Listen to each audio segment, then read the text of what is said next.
Bismillahirrahmanirrahim. Assalamualaikum warahmatullahi wabarakatuh. Alhamdulillahi rabbil alamin. Wassalatu wassalamu ala ashrafil anbiya wal mursalin wa ala alihi wa ashabihi ajma'in. First of all, I would like to welcome our speaker for today, Ms. Azleena Idris, Deputy Director, Islamic Banking and Takaful Department, Central Bank, Malaysia. Welcome also to all INSEF lecturers, staff of ISRA, and also welcome to all students. Thank you for giving your time for today to hear the experience and knowledge from our speakers. The title for today is on Islamic Financial Services Act 2013, what all future Islamic finance professionals should know. So basically, without further ado, I will pass the mic to our speaker for today. Please welcome Ms. Azleena Idris. Thank you very much. Assalamualaikum warahmatullahi wabarakatuh. May I just have a show of hands before I start? How many are in the Islamic banking industry? 1, 2. How many are going to be in the Islamic finance industry? 1, 2. So mostly are going into Islamic finance industry. Get the name of practitioners. Practitioner? Sorry? Yeah, you're asking practitioners or? Yeah, practitioners basically in the industry itself. Industries. I Yeah. think all, maybe all like this. Alright, okay. The slang of my discussion today is actually more towards what, if you are in the industry, what you should know 5 years from now. Right? What will happen in terms of the trend. And from there, we can take a look at how does IFSA help you get to where you want to be. Now, don't worry, because some of us are from Kenya, some of us are from Uzbekistan, right? You can actually get some learning points from here, and you can actually structure your products in accordance to what the basic characteristics are. Right? Okay, shall we start? Now, this man sitting on a stool is actually looking at what the future holds. Now, there's actually 4 things that's going to be shaping the Islamic finance industry moving forward. Number 1 is actually the banking environment itself. Right? The banking environment itself, both conventional and Islamic. Number 2 is actually the growth of infrastructure and economic development in emerging countries. Yeah, developed countries is not going to shape this kind of business. Now, third is actually the growth of, would you believe it, creative industry, sustainability, and entrepreneurship. Right?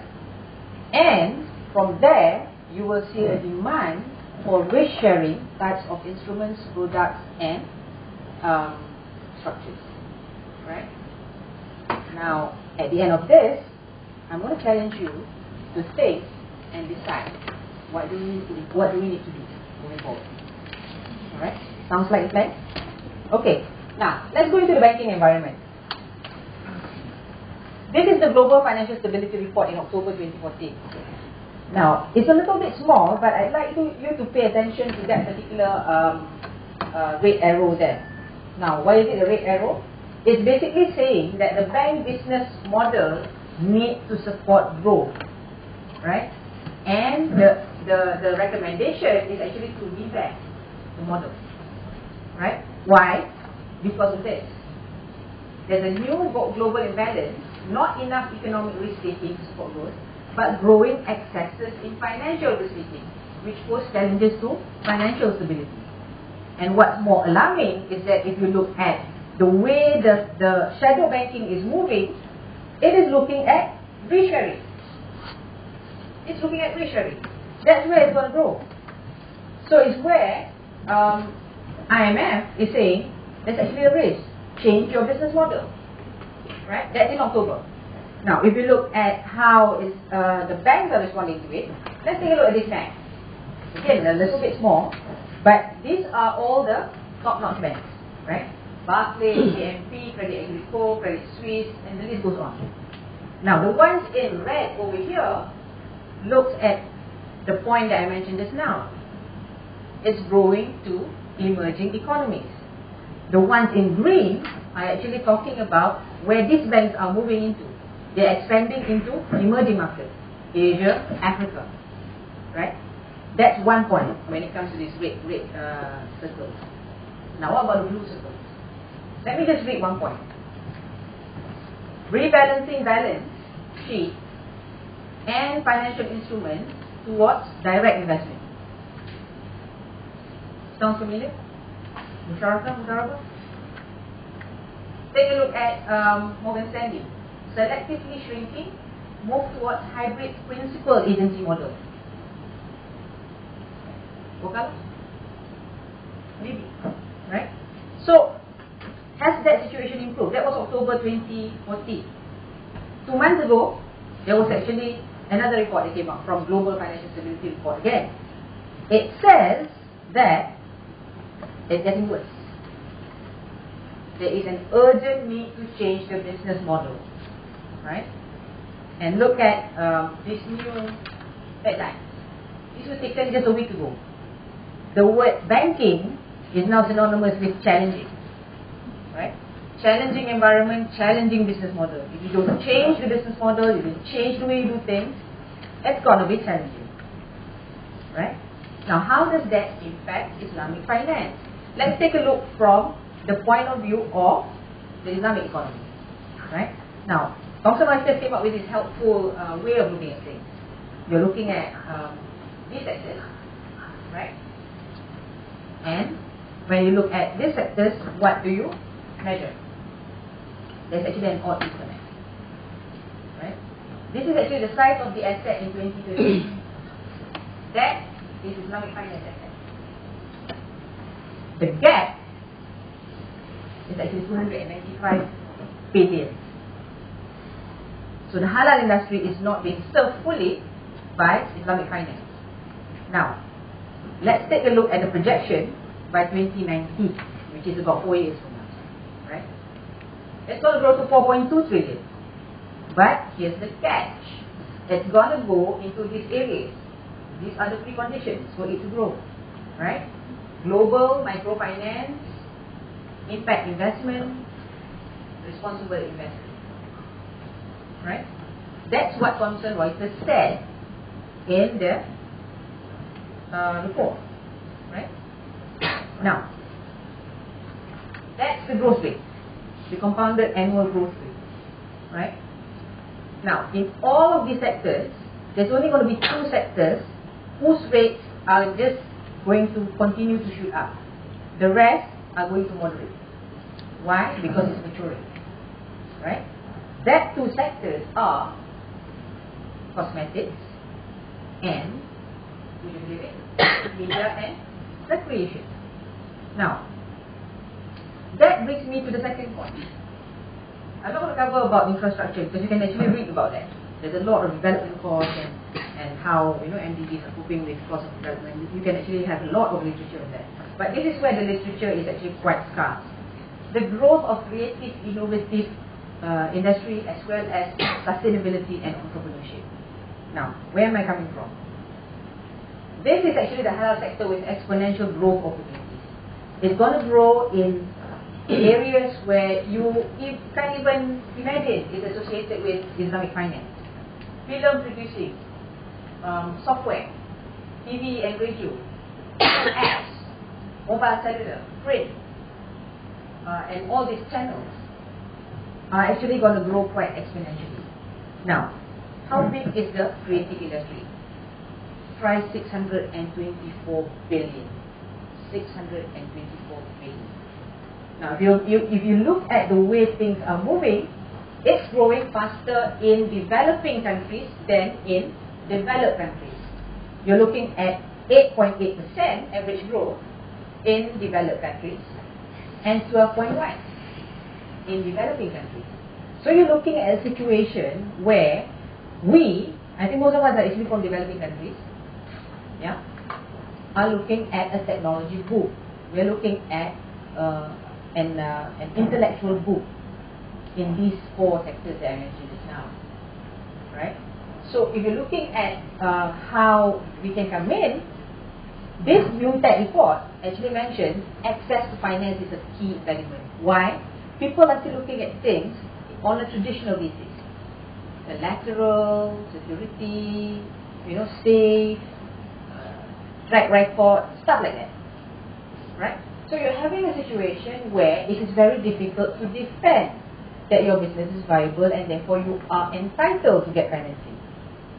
Now, let's take a look at another angle of this. The innovation sector. Global Innovation Index 2014. Very tiny graph, but if you look at it more finely, where is Malaysia? Number 33. Not that great.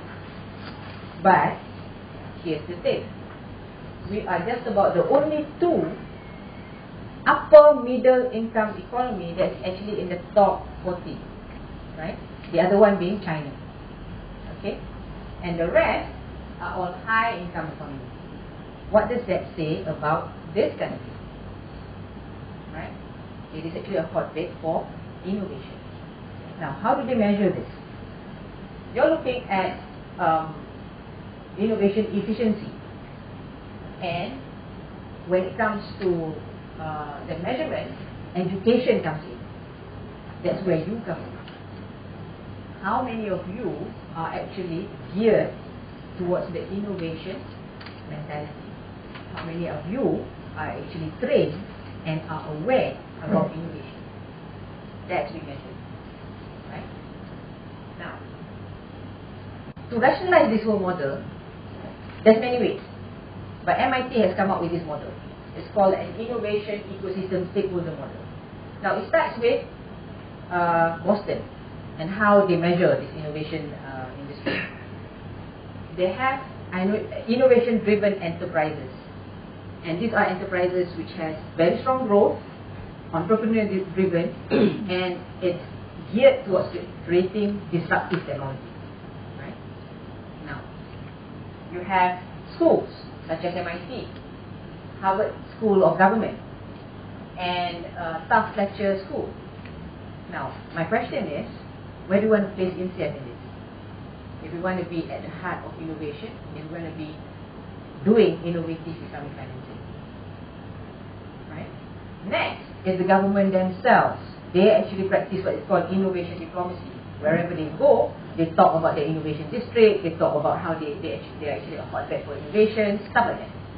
Right? And there's also the corporates, the ones who actually graduate to become big organizations, nurture the ones that are under them and bring them up. Right? So you have a situation where risk capital is also available. And again, therein lies the opportunity for Islamic finance. Should we have risk-sharing instruments, it could fall squarely within this particular area. Right? Now, let's take a look whether banks can actually be part of innovation.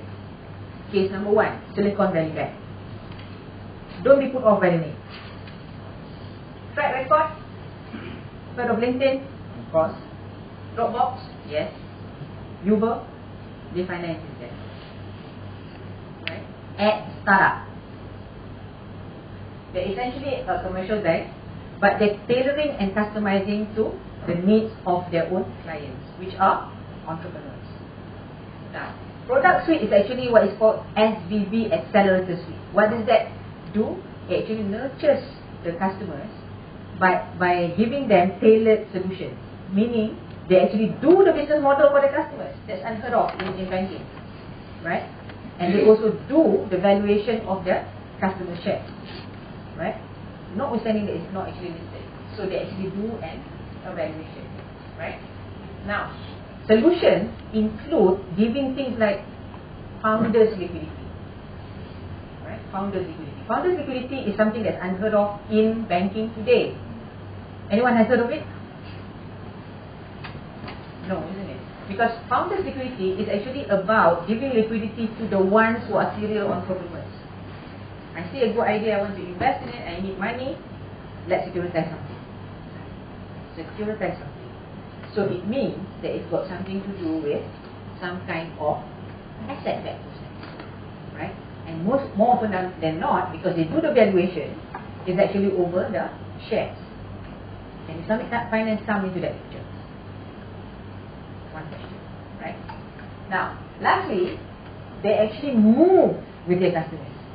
The moment their customers move into a particular area, trade finance are provided, letters of credit, things that normally a customer would need if they were to do export business, right? Then, if the customer moves to another jurisdiction, so do they, right? So, when I say don't be put off by the name of SBB, look at where they are today. They are actually involved in, they're involved in hardware, software, life science, energy, private equity, and premium wine. But don't be put off by premium wine either. But the thing is, that's actually a complementary business. Why? Because the entrepreneurs are based in Silicon Valley. Silicon Valley is near Napa Valley, and therefore premium wine. They actually market and distribute that as part of the networking process. Complementarity, right? So, if you look at the size, 35 billion, right? They are number 4 among the best banks in 2050, sorry. One of the best managed banks in the US, right? And one might ask, what is life science got to do with innovation, right? So let me just share with you this particular video.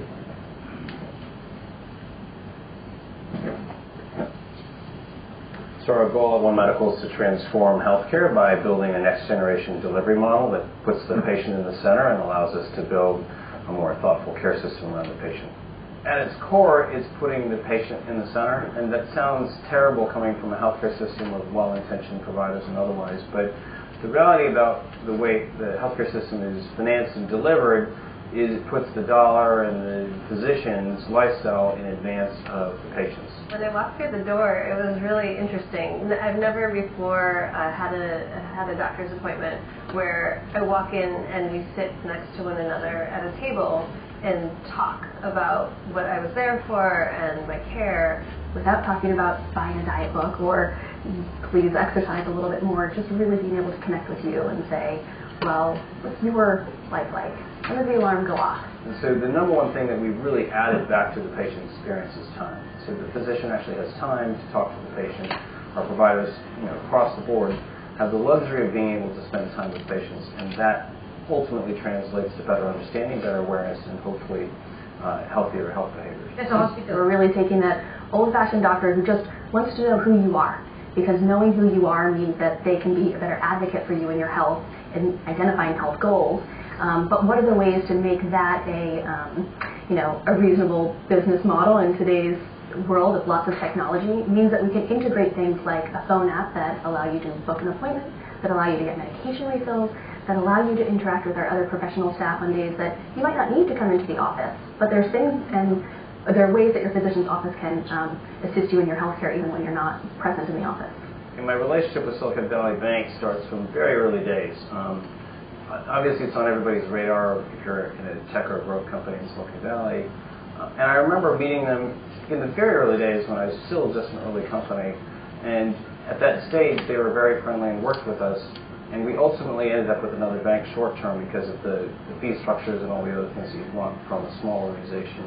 But they stayed in touch and continued to foster that relationship. So I was impressed with that.